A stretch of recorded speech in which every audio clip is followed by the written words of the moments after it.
Kegagalan sih ada seringkali gitu, cuma ya kita terus aja gitu, kita tanam lagi ya terus lagi, seandainya gagal lagi ya terus lagi sampai nanti tumbuhnya subur sampai memuaskan gitu.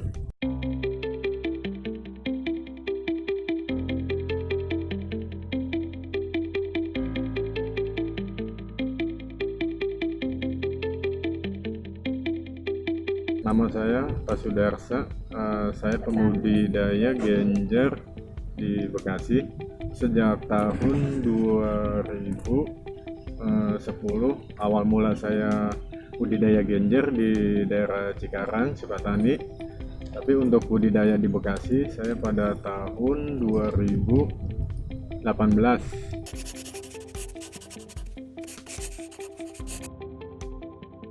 Sebelum genjer saya budidaya tanaman sejenis kangkung, bayam, daun singkong, banyak lah gitu. Ya, tapi yang saya rasain ya memang bagus prospek untuk di pasar itu genjer. Ke satu apa, harga stabil ya. Tadinya awalnya kan saya lihat di pasar bahwa genjer itu kan memang langka gitu. Awalnya sih ada dari daerah luar daerah masuk ke pasar Bekasi, yaitu kenapa enggak kita gitu di Bekasi sendiri, sedangkan di Bekasi kan masih ada lahan sawah kan gitu, masih ada pesawahan. Jadi saya tertarik dengan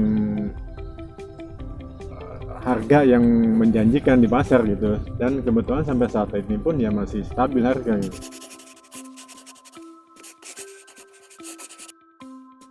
Punya inisiatif untuk kita menanam bagaimana gitu ya. Dan sampai saat ini pun ya masih kita belajar terus sih, bagaimana cara untuk biar bagus terus.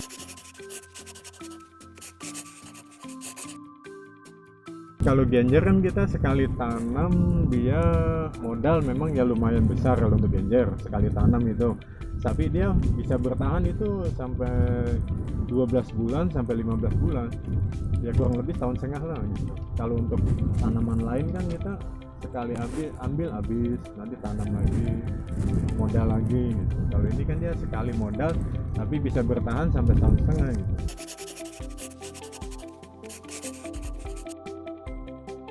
Lahan tanahnya juga harus bagus, harus gembur, dan juga tanahnya pun tidak boleh tidak rata, dia harus rata gitu. Jadi untuk pengairannya juga nanti kan bagus dia. Untuk masalah pupuk juga harus kita perhatikan gitu. Jadi nggak asal kita sembarang pupuk gitu. Tanah yang sejenis tanah gempol sih sebetulnya lebih bagusnya tanah hitam nih, tanah yang gembur lah. Untuk di daerah Cikarang sama Sukatani karyawan saya ada 7, tapi yang ngambil buah itu kurang lebih ada 12 orang.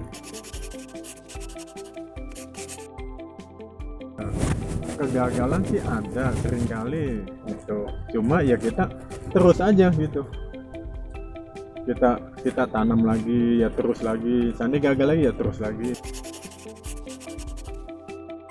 Faktor kegagalan untuk di tanaman paling saya tanam lagi gitu, kita tanam lagi, nanti kita rapikan lagi gitu aja ya, sampai nanti tumbuhnya subur sampai memuaskan gitu.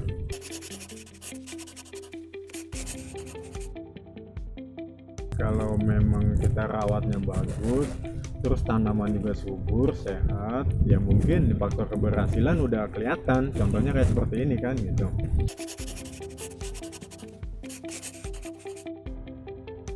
Kadangkala di musim apa itu bulan puasa ya, karena kenapa pelakuan genjer itu kan berkurang, harganya juga anjlok, pemakaian dari konsumen juga berkurang ya. Jadi kita di bulan puasa itu banyakkan ruginya, iya, karena genjer itu kelakuannya kurang gitu ya, karena ya gimana ya, konsumsinya mungkin ya karena bulan puasa gitu iya. Tapi ya bulan puasa ya mungkin sekitar 40 hari lah, nanti setelah lebaran mah ya udah stabil lagi, normal lagi.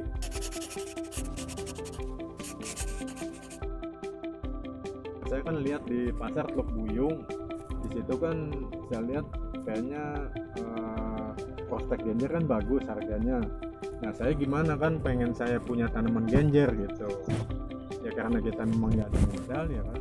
Akhirnya saya pergi ke daerah Bangka Belitung, kuli dulu lah bahasanya, kita tuh nukangin, punya modal 3 juta, saya pulang ke Bekasi. Akhirnya saya buka usaha, buka lahan genjer di daerah Sukatani. Itu kalau nggak salah mungkin sekitar 3.000 meter lah. Itu petani saya kasih modal ya 1.500.000 untuk biaya tanam. Nah di situ pun waktu itu kan nggak langsung panen saya, karena kan diserang tikus. Waktu itu musim tikus, musim hujan. Nah tanaman genjer saya habis makanin tikus. Nah setelah makanin tikus itu saya kan agak ketunda tuh. Nah setelah itu ya mungkin 3-4 bulan, nah baru ada hasil sedikit. Mulai panen itu saya bawa pakai motor karung kantong, di belakang kan karung, kata bahasa ini kan karung cemplak ya, itu saya bawa 30 gabung.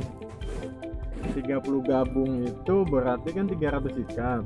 Saya awal itu punya keuntungan 400 lebih tuh.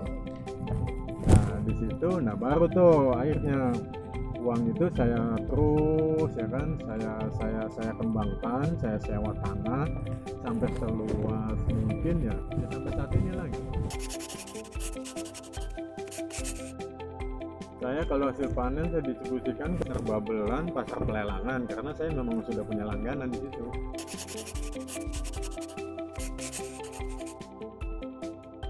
Pokoknya gini aja, kalau genjer begini, tinggal dikalkulasikan aja 4 juta, 5 juta per hektar masuk kan gitu.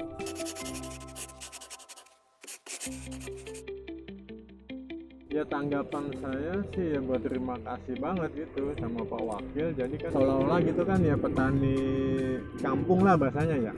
Jadi kayak macam diperhatikan lah gitu. Iya gitu. Kalau untuk genjer sih, kalau menurut saya tergantung dari kualitas sih. Iya, kalau memang kualitas macamnya kita daya saingnya juga enak.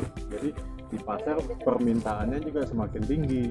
Jadi kalau harga bukannya orang pasar yang main, kita yang punya barang yang mainin harga gitu.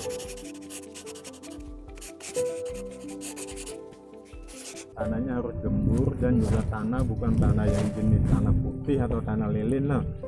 Ya, jadi tanahnya dia benar-benar tanah yang hitam, tanah yang gembur. Dan kedua juga pengolahan lahannya juga harus benar-benar maksimal, harus benar-benar rapi. Jadi lahannya juga harus benar-benar matang, gembur, dan juga kita kasih pupuk juga kan biar stabil gitu. Ya dan bibitnya juga jangan asal bibit. Jadi emang benar-benar bibit genjer goning gitu. Iya, genjer halus tapi buahnya banyak gitu.